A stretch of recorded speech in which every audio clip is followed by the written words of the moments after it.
Yes,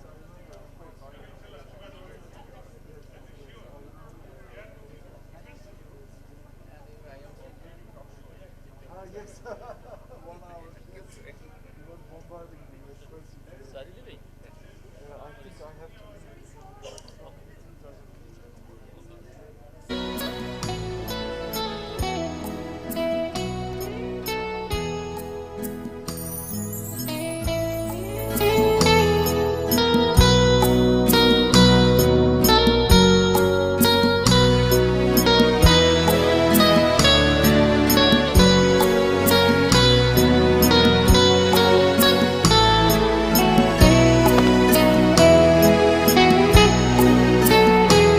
May I request the participants who are present for the session.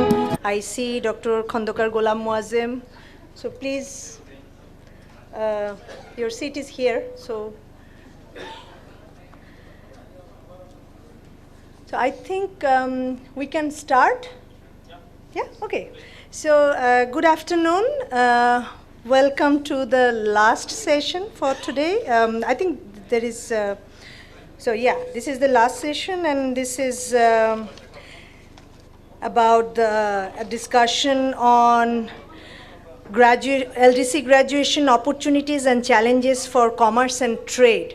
So since morning, the earlier two sessions discussed about the preparedness for a smooth transition strategy, and the last session talked about more on partnership. And so this session, while we will try to really be on the subject. So that will be my humble request to all the participants of this session, because many things I guess that those have already been told and taken records. So in this session we will, because there is a common understanding when we talk about LDC graduation, the first thing comes in our mind is the impact on the business and trade. Even many people think that it's about trade. It's about international trade. And even if we narrow it down, it's about garment sector.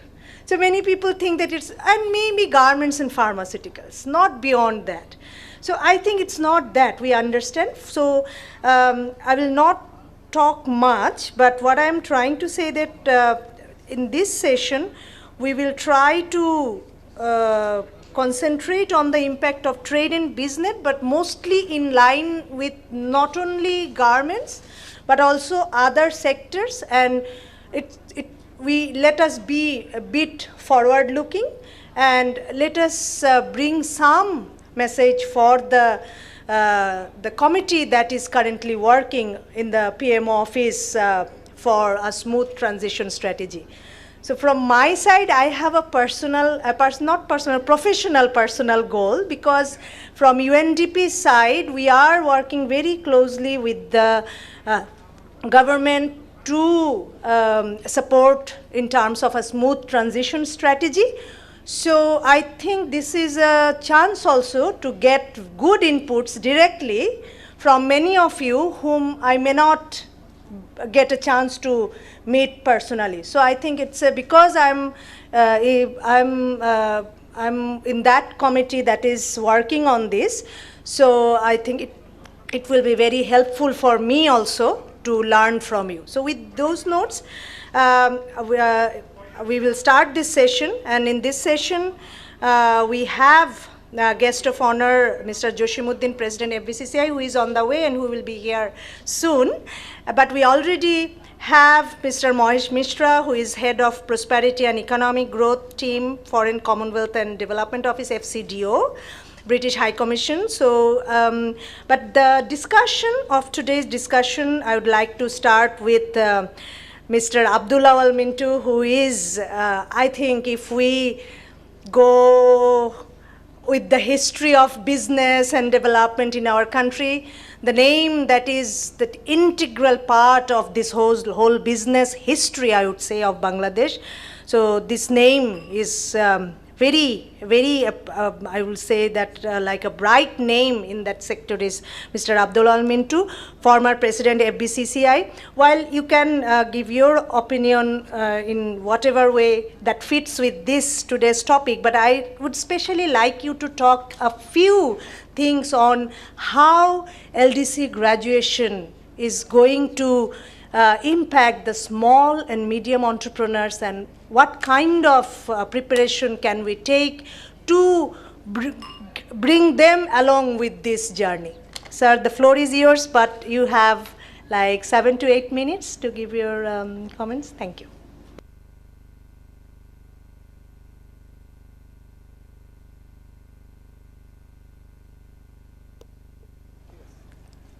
Thank you, today's chairperson, for this session and my colleagues around.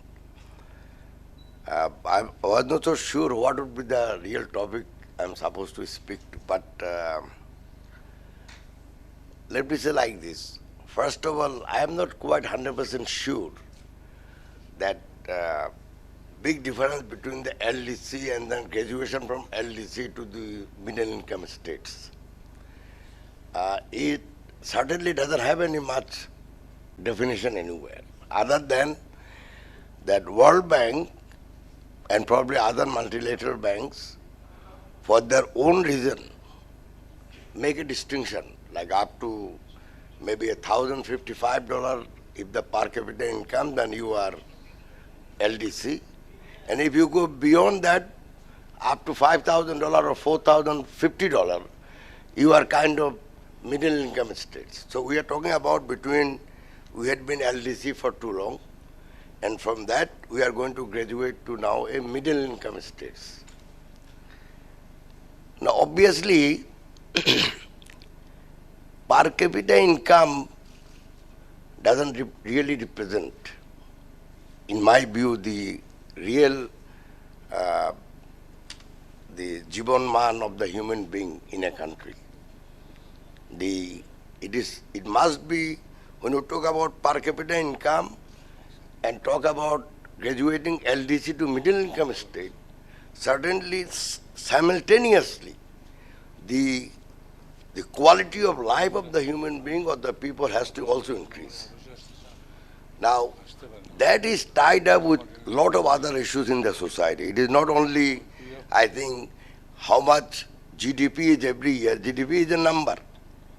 But number has nothing to do, or has to do. Of course, if you want to distribute the wealth, you have to create the wealth, and GDP growth in the economy is most important for creating the wealth. But that wealth has to be redistributed among the member of the society in such a manner so that one group of people is not having the best of life and the other group is having nothing. So it has to be, of course, very easily everybody says inclusive growth. What is that inclusive growth all means? So particularly when you talk about the quality of life, then while GDP growth is important, also quality of life of the people in the country is also very important, and that means the growth has to be equally distributed. Of course, I understand that that kind of redistribution probably is not possible anywhere, otherwise everybody would be equally rich. That immediately tie up with the politics and economic both together. I am not going to politicize the issue, don't worry about that, but politics play the major role. How you distribute the wealth, how much you can create, how you distribute the wealth, and how the society is moving along. Because I have not seen any country where politics is very good, economics is very bad. Or politics is very bad, but economics is going on very well or good. So these are integrated issues, but since our issue is not the politics, our issue is today is the economic development which improves the quality of life as we graduate from the LDCs to the middle income state. I think the way things are right now, one of my colleagues told me earlier that about the banking issue, for example. And there are many, many issues we could talk for a long, long time.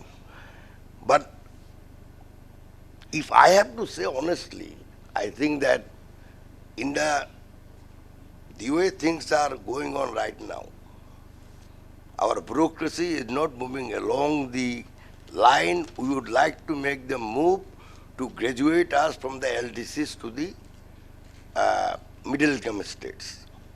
Second, if you look into other things, our health, system of health, quality of our education, all these are related to the quality of life of the human being they are living in a particular states. Previous chief guest has mentioned about the various social indicators. I agree, we have done quite well. But is that really enough for us? I don't think it is enough for us, because we have to restructure the total economy. You want to include the people to improve their quality of life. We have to do a lot of things to improve the quality of life. So it is not only the banking, it is not only health, it is not only the quality of education, but of course all these matter if we want to really graduate from the LDCs to the next step. But honestly, I see that we are going to have a growth, but the number we hear every day, example, during the budget speech of 2019-2020 or financial year 20, in the initial budget speech we had been told that our GDP growth will be 8.2%. But during the period of 20 and 21 budget speech, when the supplementary budget was given, we are told that our economic growth is going to be 7.1%. Subsequent year, in 21, in February, we had been told that our real economic growth during the 1920 was 4.51%. You should be knowing much better than me. But nobody accepted that. Neither World Bank accepted it, nor IMF accepted it. So finally, about a month ago, we had been told that our real GDP growth was 3.51%. If I am not telling truth, you can correct me. Finally, now nobody is saying anything. So from 8.2%, we had been told in the speech, came down to 3.51%. Last year we had the COVID. This year, hopefully, it will be less effective. So what I am saying, basically, the statistics is fundamentally very vital for any kind of investment we undertake. Where is that statistics? We used to have a bureau of statistics. Now it became a department. So what is the right number in this country? It is so difficult for us to figure it out these days. Whether it is GDP growth, or it is per capita income, or it is inflation, or it is the investment. I am not so sure what is right, what is wrong. So I think I am not going to get too much, because I am trying to clear me away from the real political side of it. Otherwise I could be a little bit probably more better in saying things. But since I don't want to get involved in politics, true is we don't know in this country right now what is truth. We will certainly, I agree with everybody that we have the right demography, we have the right kind of attitude of the private sector to graduate us from the LDCs to the middle income states. But the kind of private sector you need to do that, I don't think that private sector is there, but I don't think that kind of help is really available to the private sector today because of the political problem. Yes, I'm going to finish. I don't think that we are getting from the political side of the government. I don't think private sector is getting from the bureaucratic side of the government. So we have a difficult road ahead, let me say like this. So I don't know how we are going to solve it, but for Bangladesh, we have to solve it one or the other. And the final word probably I would like to say is I think difference between the government and the private sector attitude is slowly and gradually actually is going little bit further and further away. We used to have, for example, FBCCI. I have my colleague with me here. We are supposed to fight with the government every day. Now the FBCCI, the government, the judiciary, the police, everybody says the same thing. You know, we say, just 1 minute, we say one department of the government is saying that we have produced this year 3.5 million tons of onion this year. Ministry of Commerce says our demand is only 2.6 million. So that means we have a surplus of about 900,000. But if there is a one truck stop, if one truck delayed in the border, the onion price goes up by 5 taka. So if we have a 900,000 tons of surplus onion, why the onion price then gone up? When it goes up, minister says syndicate, bureaucrat also say it is a syndicate, and fortunately our FBCI also say it is a syndicate. So all the institutions, government or private sector, has intermingled in such a way, you cannot figure it out who is telling truth, who is not telling the truth. Thank you. Thank you very much. Where he ends, it's like unity is not always good, na? It seemed like that. Anyway, thank you very much, sir, for your opinion. I will not say that because our president is here. That's why I thought I should mention this.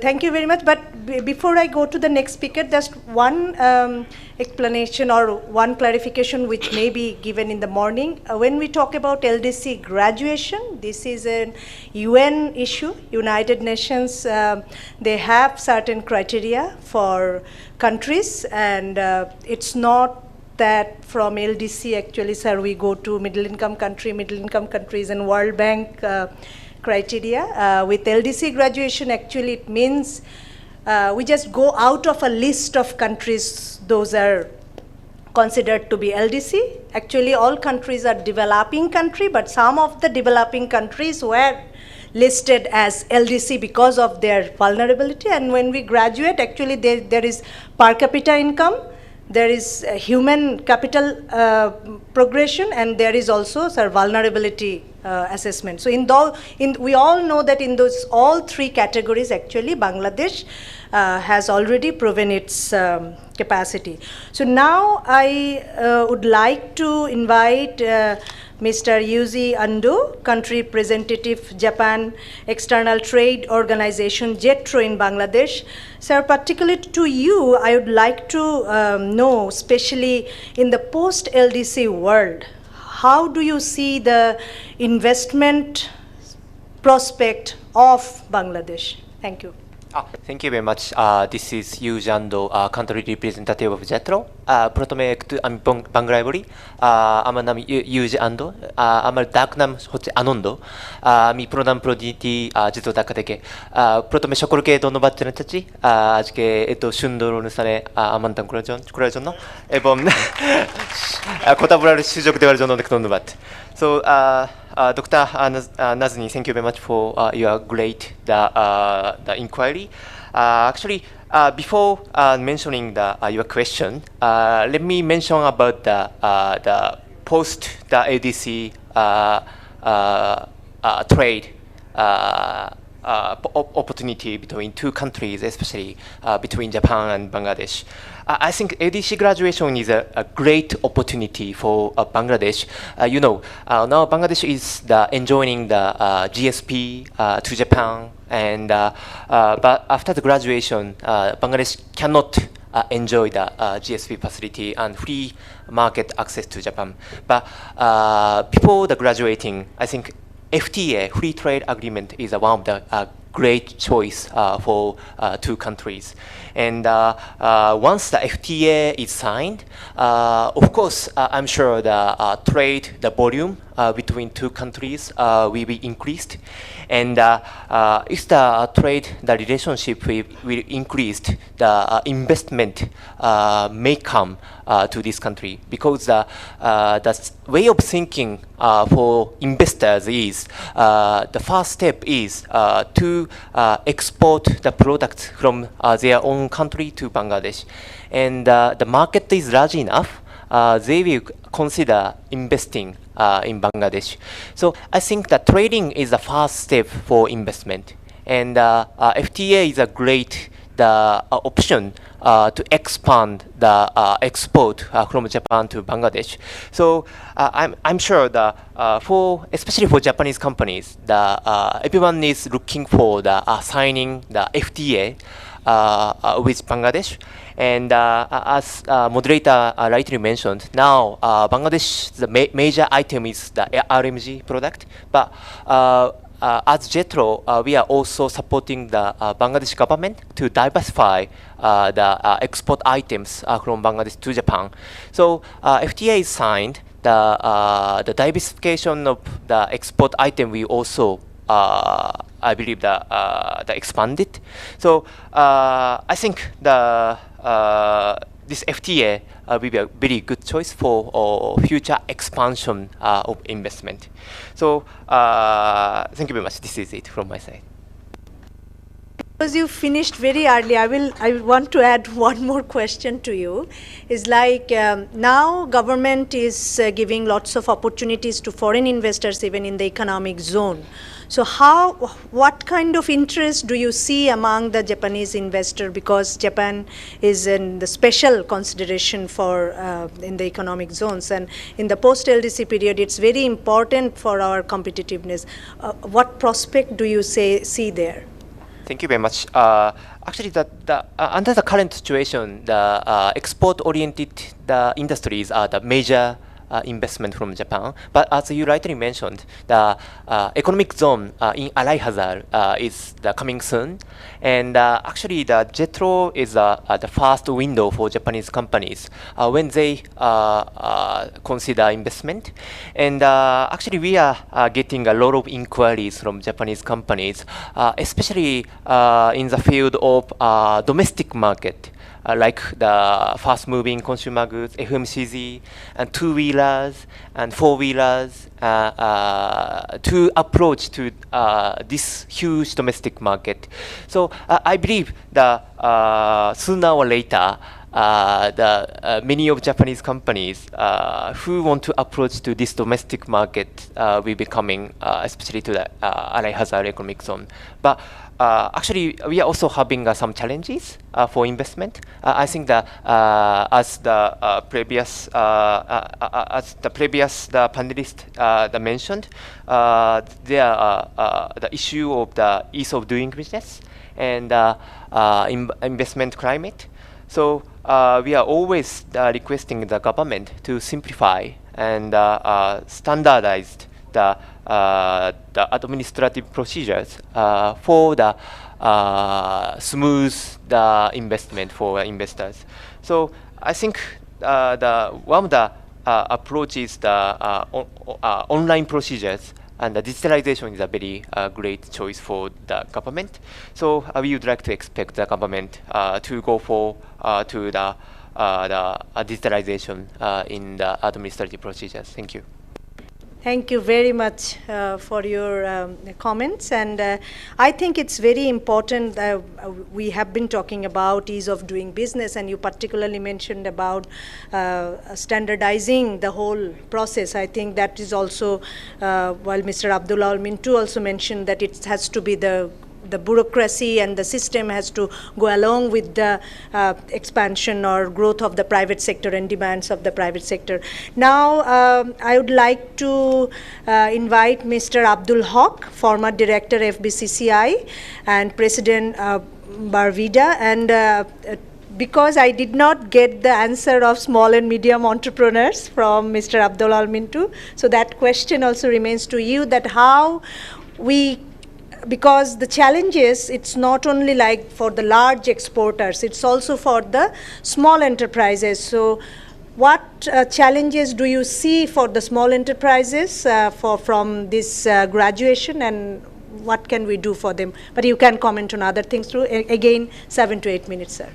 Thank you very much, Honorable Chair and respected President of BCCI, Mr. Mark from British High Commission, my former leader of BCCI, Mr. Mintu, Mr. Ando, respected and honorable panelist and discussant. Assalamu alaikum and very good afternoon. Actually, I'll start with trade facilitation, Honorable Chairman. Trade facilitation is the issue that we are discussing for last many, many years. And unfortunately, we could achieve less. Our present president is also working for a long time with the Federation Chamber. And the struggle was to, bring changes, bring reforms that was long due. I was also former president of Japan-Bangladesh Chamber. The main object of formation of this chamber was, with the help of that time, Mr. Dr. Abdul Majid is here. He was the commercial counselor, the then government, Japanese embassy. With all together, we have formed Japan-Bangladesh Chamber. Actually, the idea was to promote or change Bangladesh as a investment-friendly country rather than an aid recipient country. To the Japanese, it was known that Bangladesh is the largest recipient of Japanese aid. We from the private sector, we wanted to change it, and we are very happy to say today that Bangladesh at least could graduate there. At the moment, Japanese are considering Bangladesh as a place for investment rather than, giving aids and etc. What we can identify from the experience of life, that the institutional reforms are lacking. For example, Mr. Ando is a representative from Japan External Trade Organization, JETRO, which is the single agency working for last more than 50 years, investment, trade, export, import, everything. And that is single agency under MITI that you can get and you can have any sort of help, whether you are importing to Japan or exporting from Japan. Everything they will facilitate. Even they will facilitate to the extent that I'm a newcomer, exporter to Japan, they will instantly give you an office block there in the JETRO office, at least to start with, and you can later have your office there in Japan, somewhere in Japan. That kind of an institution they have developed, and Mr. Ando told me the JETRO was originated from the British Trade Agency. Our former colonials, unfortunately, we as a former colony could not reform what British government has reformed itself. Very unfortunately, it's true that we are still following the path of colonial institutions. The administration, the ministries, the agencies are mostly British structured, whereas these are redundant in today's world. So we are struggling, we are crying every day, but unfortunately, as Mr. Mintu was telling, that our voices are not very loud, perhaps institutional lackings are seriously there. We are not really talking about what is really needed for us. So today's one of the bureaucrat as a district governor, who is a deputy commissioner we call, he will be posted to a trade department and he will be totally newcomer. So I am going there in the Ministry of Commerce, and we have to educate them, we have to bargain. So that kind of a situation we are living in, and I think the biggest challenge is the institutional reforms. The ministries in line are to be changed if government want to make Bangladesh as an investment destination. The agencies like CCI&E doesn't have any business anymore today, but it's still there. Controller of import and exports, no control of import is there, but a controller is there, only issuing IRC and ERCs. Whereas we have EPB, Export Promotion Bureau. Mr. Ando will, bear me out. We should have by now import promotion agency, because you have got 2.2 million people coming in the job market. You don't have jobs. So you'll have to facilitate trade, import, reprocess and export. So this kind of institution for a small entrepreneurs, he doesn't have any place to go to have ideas or support, nowhere. Therefore, it's a very serious blockade for the entrepreneurs, especially newcomers and small and medium scale enterprises. For larger one, Yes, they have access to everywhere. They can, invest money. They can borrow from overseas. They have, with corporate guarantee, they can, I'm also director of a state-owned bank. I know it's easy for the bigger one, but for the smaller one, is very, very difficult. So changes must be there. To be graduated, we must change or die. As this was a slogan made by one of the Japanese big corporation chairman office. It is a slogan there, change or die. It's a small office is sitting in Uniqlo, and the slogan is change or die. So changes must be continued as a natural process, and unfortunately we are not reforming. Today it was discussed by many of the speakers. So these reforms and these institutional reforms and the policy reforms must be continued. Our new president of BCCI is struggling after taking over. He is trying, but unfortunately, perhaps we could not do as much we should have done. I think I will end up saying that we must change, we must continuously reform, we must prepare ourselves truly that we want to graduate from an aid-receiving country to a real investment-friendly country, and we must change our quality of people's life only through business, trade, economic development. Everybody has mentioned about the basic things like health, nutrition, education skill. Vietnam has started educational skill policy in 1973. Today, where is Vietnam and where is Bangladesh? Why you are lagging behind? Why you are creating hundreds and thousands of BBS? Why? What for? Madrasa graduates, blah, blah, blah. Why? Whereas the mid-level managers are coming from abroad, from Sri Lanka, from India, from other countries. Very unfortunate, you see. So therefore, what I'm saying is from the experience of life. I'm not an educationist, I'm not a professional, I'm neither a consultant.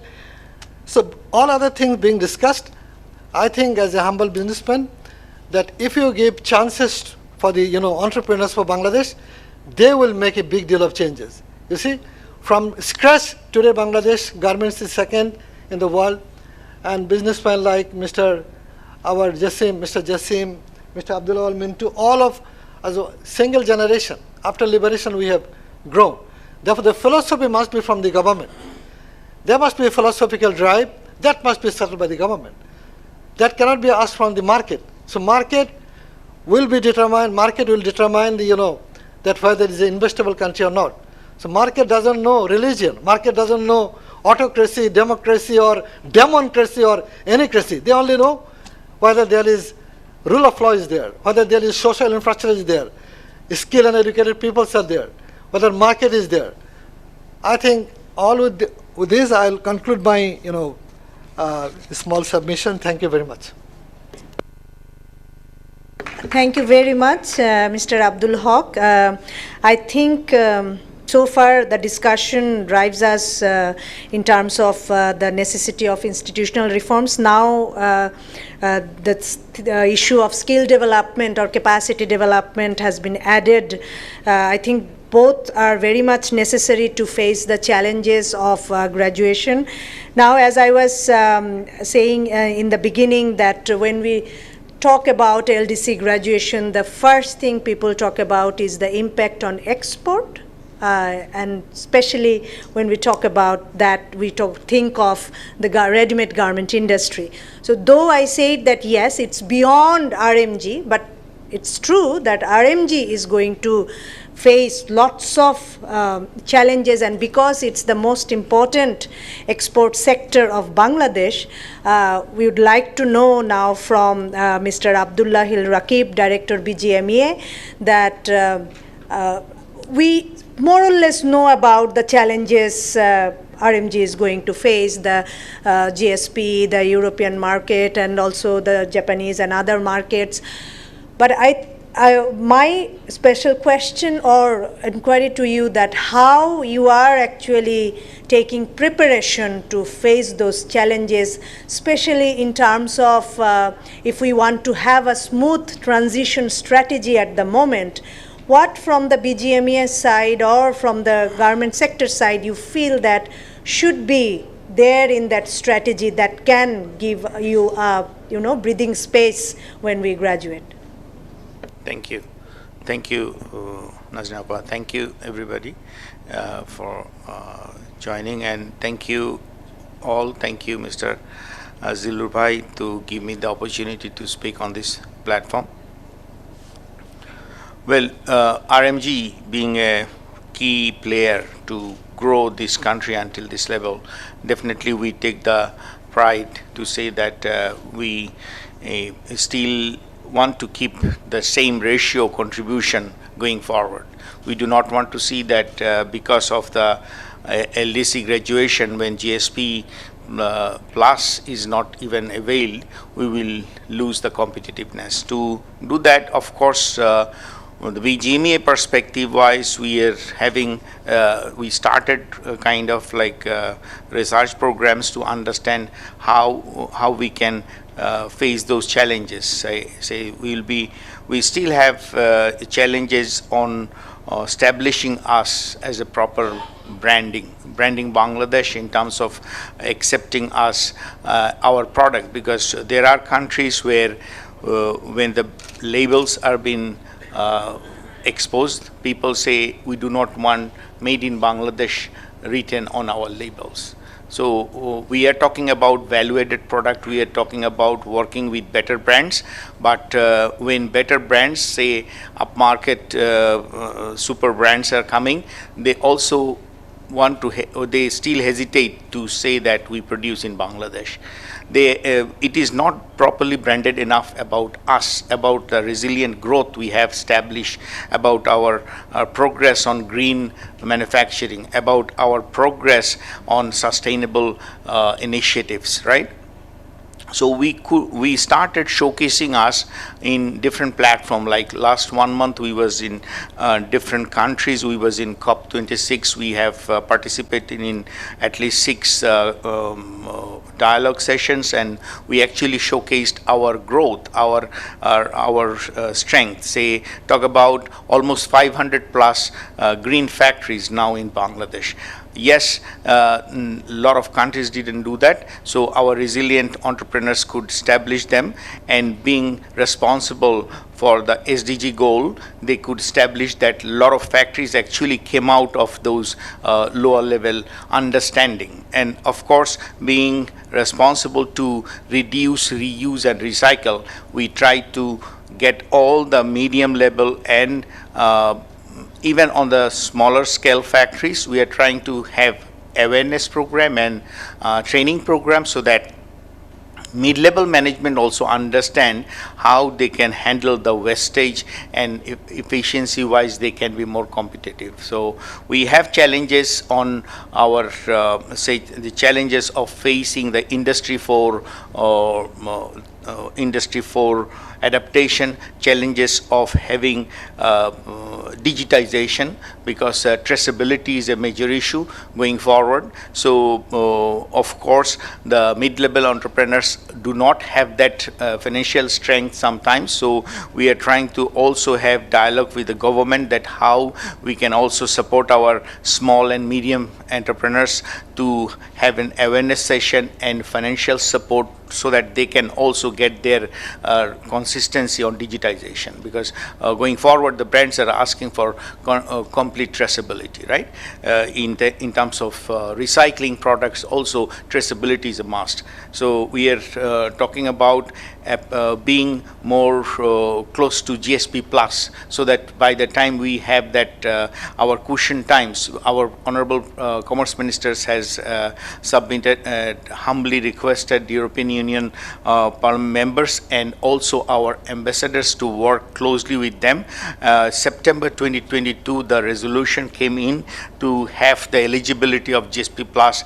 Actually there was good news, also there was bad news. The good news was the basic threshold which was being withdrawn actually helped us to alleviate to apply for GSP plus. But then again, on the April there are few sections which was been again considered as sensitive product, whereby the threshold again imposed by 37%, whereby we are already have 50%. So now either we have to lobby to bring this percentage to 70%, or we have to work on withdrawing this. We was talking about, we was in Brussels last 2 weeks back, along with our honorable presidents, BGMA. We was also requesting the parliament members there, and we was also requesting even British Bangladesh-born parliament members to kind of liaison and coordinate so that we can have equal status, because when they came out of Beatrix, we also have challenges having duty access, because we also was enjoying that facility. We was talking to all the high commissioners in USA also, while we was discussing in UN Assembly that how we can also have certain level of product-wise advantage in different part of Central Americans and South American countries, because we are struggling with Brazil, we are struggling with many of those countries who are actually bracketing them not to get our product entry.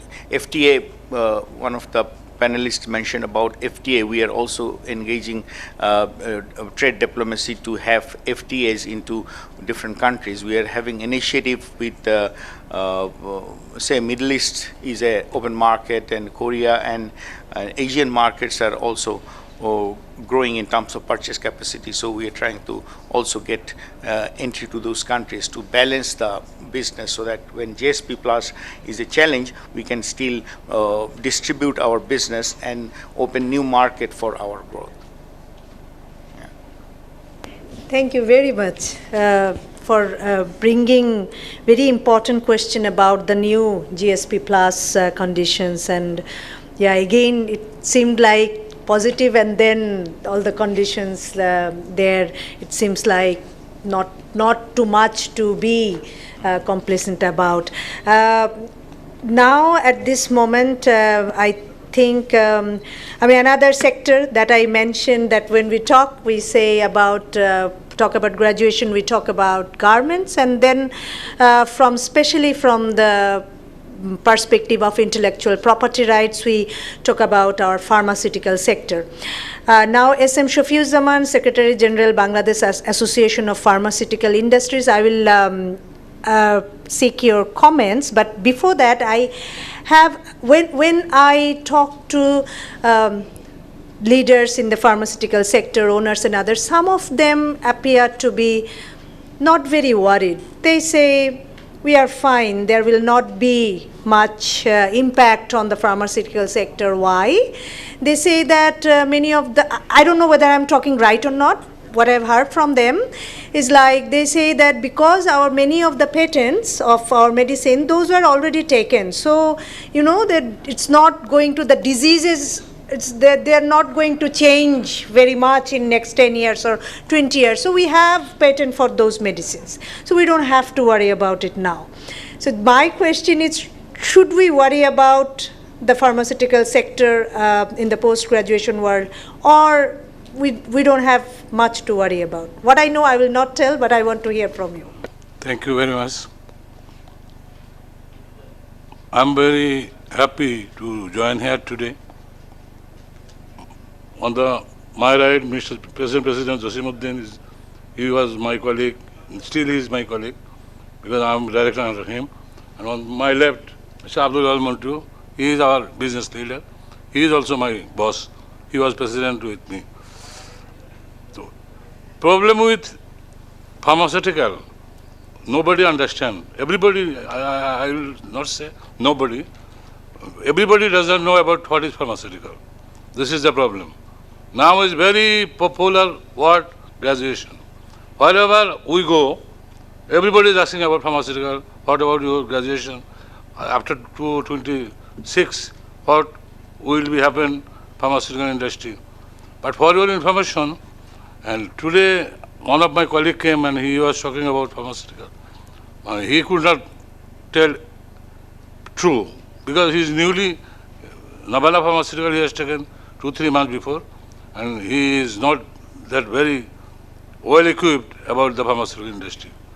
Presently, wherever we go, we have to tell something new. What is that? Presently, we are exporting 57 countries of the world.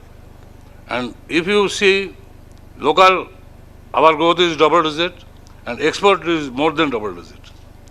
Particularly last year, it was a huge export from pharma industry. How it is possible? Because we know the technology, and you will not believe, we had 11, 12 foreign pharmaceutical company. And now we are having 2, 3. Rest, they have business purpose, they have sold their company and they have gone from Bangladesh. And the multinational company, everybody was having managing director who is also foreigner. Presently, we don't have anybody who is MD or who is managing the company. Nobody is foreigner.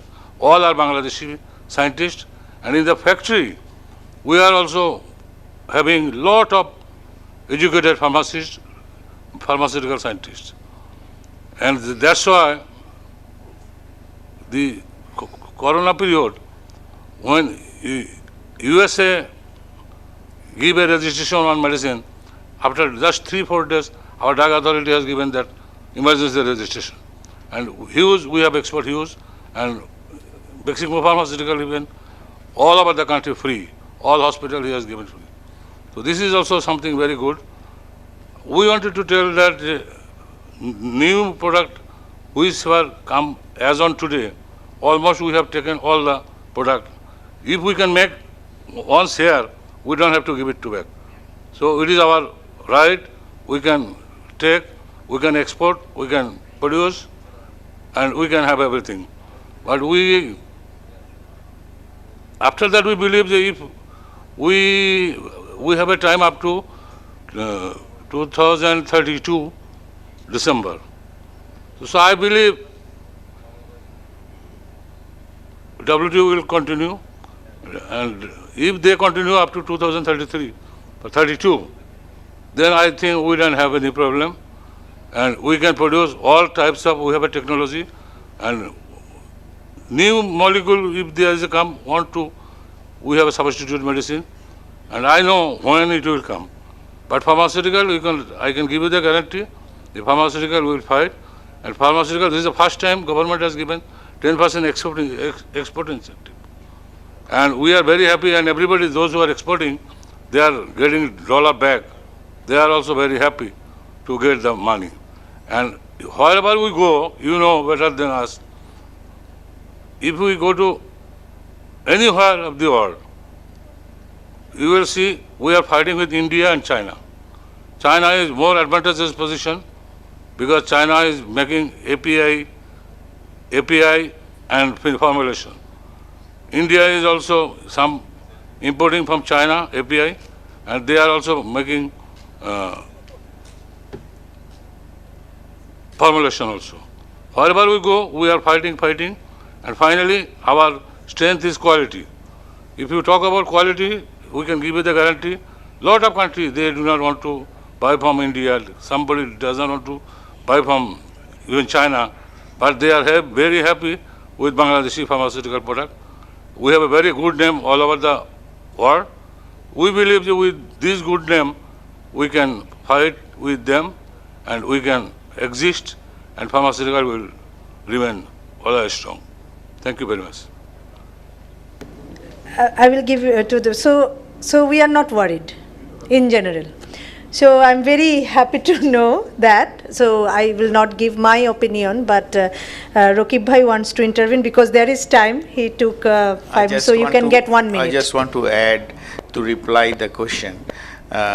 Since I'm also, I have a small investment in pharmaceuticals, so we also export. So I believe the strength have the size of the industry and having international standard investments coming up. Because if you see last 10 years, there are a couple of factories who could establish an FDA certified plants and CE certified plants. And we are kind of having technological collaboration with all those international labs whereby molecular development partnership is established. If you see Beximco, they are already getting international, they started 4 plants globally. So those are the strength we could establish us as a go global rather than just catering the domestic. So that is number one. Number two, I would say that having the strength of the local size of the capacity, when you see the industry size of pharmaceuticals 20 years back and today, this is the domestic demands can actually encourage 20 more big investors to invest to have the industry level benchmark up, because the quality of medicine, apart from 20 or 30 companies, we still have at least 150 companies who are not producing standard product. So those are challenges, at the same time those are opportunities. Roki bhai, if I may add, like one naive question. Yes. I'm not expert in the pharmaceutical sector, though I looked into this sector when in my previous profession when I was in BIDS. One question is, many people say that the entrepreneurs here in the pharmaceutical sector, they will not really welcome foreign investment. How far is it true? Or well, this is why this question let is me there? tell you the transformation. What happened that when the Shastro Niti was established, all like foreign company started quitting because of the competitiveness, because it was not given an apple-to-apple comparison. So the opportunity for local entrepreneurs was an open field, and they took over the market without following or conforming the standard.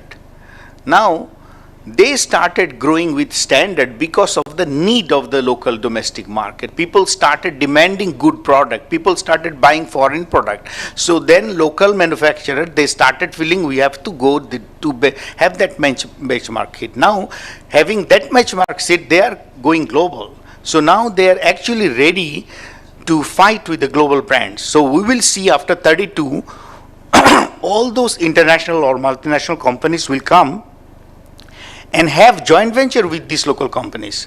Instead of having factories by themselves, they will say, Beximco, can we have joint venture plant with you? Incepta, can we have joint venture plant with you? So they will start coming back because of the size of the domestic market, and it will go global. So we do have to worry. We do have to worry, understanding how we can have our new molecules established. You see that last week, what you have seen, that COVID medicine, straight away 3 companies launched. So you can see that many of the international companies globally did not even know this medicine. So that means we started taking the lead in terms of new medicine. And it will continue. I believe we are optimistic and it will grow. Thank you. Thank you very much. I think it was a good conversation. Now, because we are talking about, about pharmaceutical sector, and very closely linked is the service sector related to this is the health services. Now I would like to invite Professor Dr. Sardar A. Naim, Chairman, Japan Bangladesh Friendship Hospital.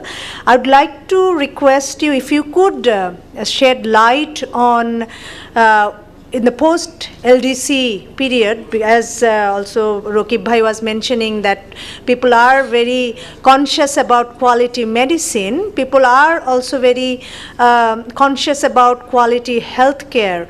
And we already see, foreign investment in terms of the healthcare. So in this service sector, what do you see any challenges or you see opportunities in the post-LDC world? Thank you. Thank you very much, Dr. Nazdin Ahmed, the Honorable Moderator, and Mohammad Jasimuddin, the Guest of Honor, and Mr. Marsh Misra, and all my co-panelists, and the dignitaries here, the experts here. Well, from this morning, I took some time to be here, because this was a new concept to me. Because while we heard about LDC graduation at the beginning of this year, I really thank the Center for Governance Studies to take up such an important issue, how we should really go for a smooth transition strategy to graduate from LDC by the year 2026. I really thank Manjur Bhai, the chairman of CGS, Jillur, the heart of CGS, and the CGS team. I was very enlightened with the lecture which was given by Dr. Abdullah Mamun this morning. I was enlightened. At the same time, I was very worried looking at the difficulties which we are going to face by the year 2026. If we really don't get prepared ourselves by that time, we will be in deep trouble, no doubt about it. Since I'm a doctor, as some of you might know, I'm a chairman of Japan-Bangladesh Friendship Hospital, as well as I'm a surgeon. I introduced laparoscopic surgery in this country back in 1991, and I'm still doing surgery myself. And I established Japan-Bangladesh Friendship Hospital as a platform for me to work on. And it was the first joint venture hospital with Japan. For Mr. Endo, it's an information. This Japan-Bangladesh Friendship Hospital was the first joint venture hospital in the country.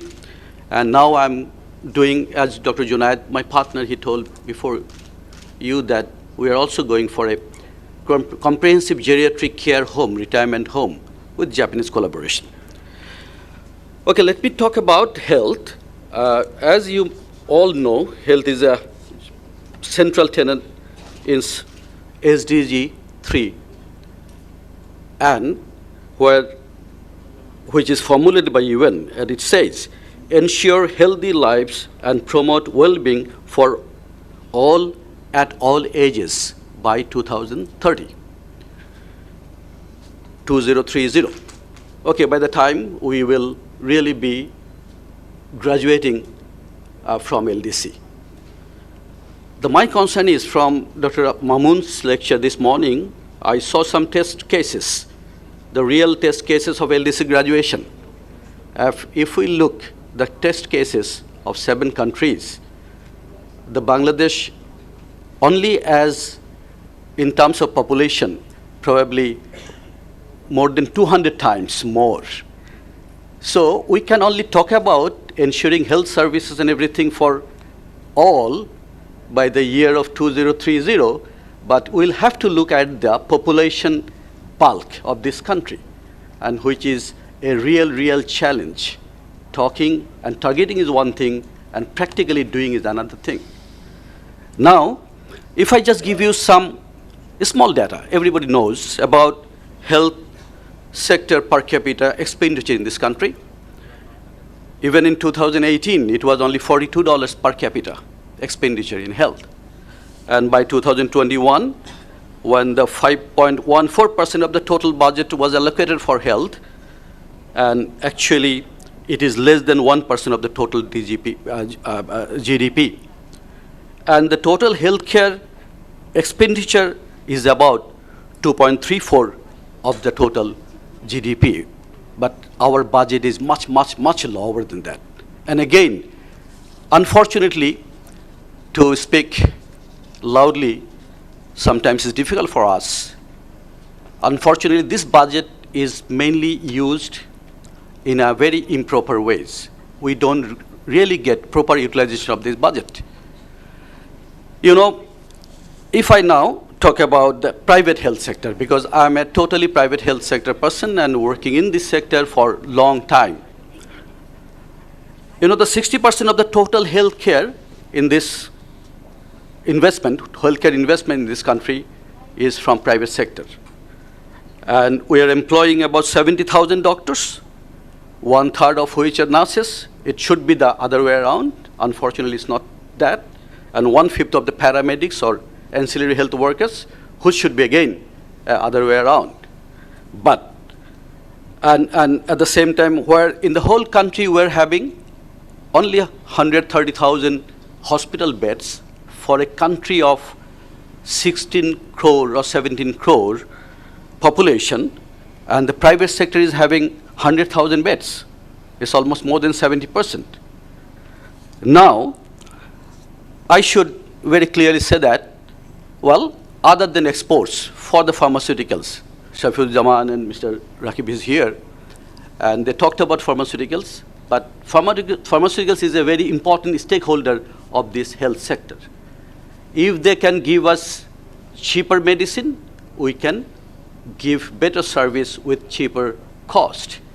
So there are other stakeholders like equipments, because we are only giving treatment, but the things you are providing us with, equipments, consumables, well, the land, buildings, and etc., maybe we'll try to make it, but at the same time, other stakeholders will do business on us. At the end of the day, when we take money from our patient, because the patient are paying 67% of the whole cost is paid by out of pocket, which is extremely difficult for patient. But they don't know this money is not only for the doctors. This COVID time has really an eye-opener for us. Everybody blame doctors. Why COVID is so expensive? Why you are giving this treatment with so much of money? But they don't know, we the doctors, we never treated any COVID patient. What we treated, you know? We treated the post-COVID or COVID-related complicated patient. COVID has no, some journalist or some TV, the moderator was asking me, we know that COVID doesn't require any medicine. COVID has no medicine. How come you charge 100,000 taka for medicine when you treat a patient in ICU for 7 or 10 days? Then I was so angry that I couldn't answer that time. Then I thought, why we really had to pay that much of money in both sector, government and health sector, for private sector, because COVID was not treated there. When the COVID made you an ICU patient, then all your systems, starting from brain to heart, kidney, and all your body systems were under trouble. And that's why you were in ICU. So ICU treatment is very expensive, and that's why the treatment eventually cost goes up. Now, my point is, well, Mr. Rakib and Shafiul Jaman also told about that there should not be any problem with trips. As our moderator raised the question, we have already got our medicine, so we can treat our patient, produce our medicine, and do our business. Is not true. I tell you, this COVID is another example again. The medicine Monuvir, Rakib has already said that probably many countries in the world even doesn't know about the medicine, but we are producing. Why? Because we could get the benefit of this LDC. But when we really graduate, we won't get that benefit. Then we'll have to be really be very careful, and this medicine will be much more expensive. One thing I tell you, for everybody here, the treatment cost which is involved in this country, in every sector, hospital, private or government, I'm not going into that fight, is very cheap if you compare anywhere in the developed world. For example, a surgery, what I do, I can manage a total by $1,000 around. Go to anywhere in Japan. I was educated in Japan. I am a PhD from Tokyo University. Sorry, sir, if you Yes. can end in Yes, 1 minute, I please. will end it now. So in Japan, even the cost of that surgery is more than $10,000 to $15,000. So you people should thank the private sector and health sector in this country. Still, we are offering a very cheap treatment with a very efficient ways. So my I will have just 1 minute to sum up the whole thing. To be ready with this LDC graduation, I should really give some opinion or proposal that we should look into the private-public partnership, very important, and digital platform could be used. Especially, we have seen this COVID era for vaccination, how we could use this NID card and everything, and then we need separate directorate for this health sector. Otherwise, the bureaucracy. Well, for a private hospital, we need 17 department permission, which is extremely difficult for us. And health insurance is a very issue. Government should think into about this health insurance very carefully and seriously, and definitely what I talk about, environmental and social corporate governance is very important. Accountability and accreditation is also very important. And I really thank you very much. Thank Nazneen for fantastic moderation, and I thank Center for Governance Studies again for giving me the opportunity to speak here in this platform. Thank you very much. Thank you, sir, for coming. Thank you very much, because some of the things I also did not know about this difficulty of the like with the private sector health services and everything.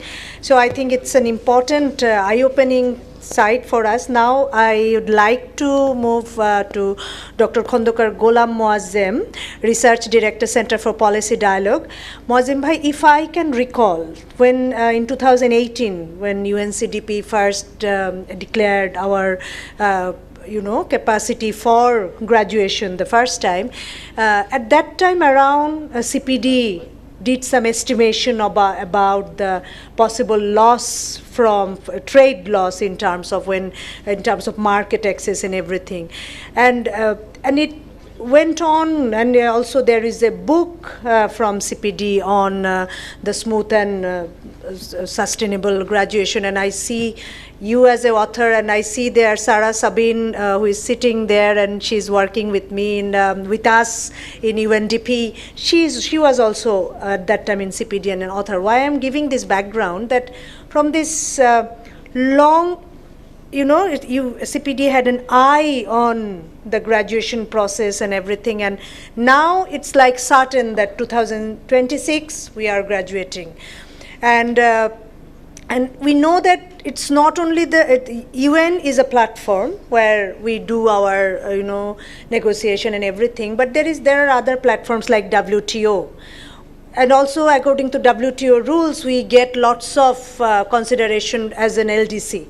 So now on the WTO ministerial meeting, the 12th meeting is just around the corner. From 30th November it will start. And also CPD had a roundtable on that, and I was present. So my question, or I would like you to shed light on, from this whole experience, when we started from just estimating tariff loss, now there are lots of other issues are coming. How we can utilize all the other platforms, international platforms like WTO ministerial that people are going. In January, there will be LDC 5, that is a program for next, for LDCs for next 10 years, but Bangladesh will not remain LDC for 10 years. In the middle of that plan, Bangladesh and some other countries will graduate, and this year in January in the LDC 5, graduation is a very important discussion point, so in the WTO. So what do you think from this experience, how we can also utilize these platforms for our business and trade gains? Thank you, moderator. Thank you, Dr. Nazneen, and thank you, special guests. I think what I like to actually start by saying is that in my view, lots of discussions have happened so far regarding how much cost it will cause for the country in terms of the trade point of view, in terms of the business context, or for the different sectors. So I think there are lots of estimates, there are lots of data are already there. Of course, CPD has started these kinds of estimates in early 2018, before the first recognition from the UNCDP. And gradually this has evolved over time. I think it is time to look into more on the institutional point of view. I think I would like to focus more on the institutional part. And of course, WTO, international institutions are of course of more importance in this context. So what we already knew, and this is the reality, is that we will graduate, and definitely by 2026 and afterwards we will be the LDC will be the developing country. So we need the preparation, and that preparation should come from the government institutions side, from the private sector, as well as from the international bodies. As Dr. Nazneen mentioned about the WTO, let me go rather reverse order, as Dr. Nazneen mentioned.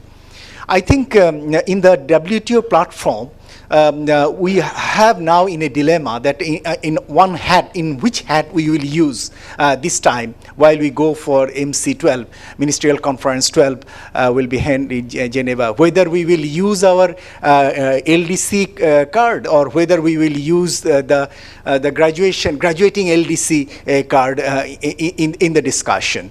But what is more or less understood from the discussion from the government side, Minister of Commerce, where the Mr. Tipu Munshi, Honorable Minister, will lead, we got the feeling is that Bangladesh will take a position from a smooth transition towards graduation. That will be Bangladesh's stance there. Apart from that, Bangladesh will also take stance on fisheries subsidies and other sectors. Too many technical issues. I will not go in detail on those part. But Bangladesh very interestingly will take a position on subsidy part, because after graduation the subsidy will not be there.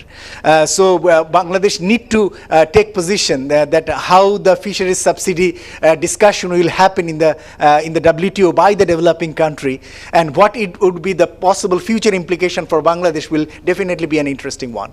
But Bangladesh, most importantly, will take more strong stance regarding the graduating LDC point of view, along with other countries. And from that point of view, Bangladesh side will seek an LDC document that has been submitted by the LDC coordinator Chad, is that they will seek for extension of the accession period for duty-free market access period for another 10 years or 12 years like that. So it is not sure that whether that request will be kept by the WTO, but that has been decided that from the LDC from the graduating LDC point of view, they will seek for further extension. So that is one important point, and Bangladesh should definitely strongly negotiate that in the WTO, because that will help not only to our main export item, ready-made garment sector, but also help to other exportable items for duty-free market access to major countries.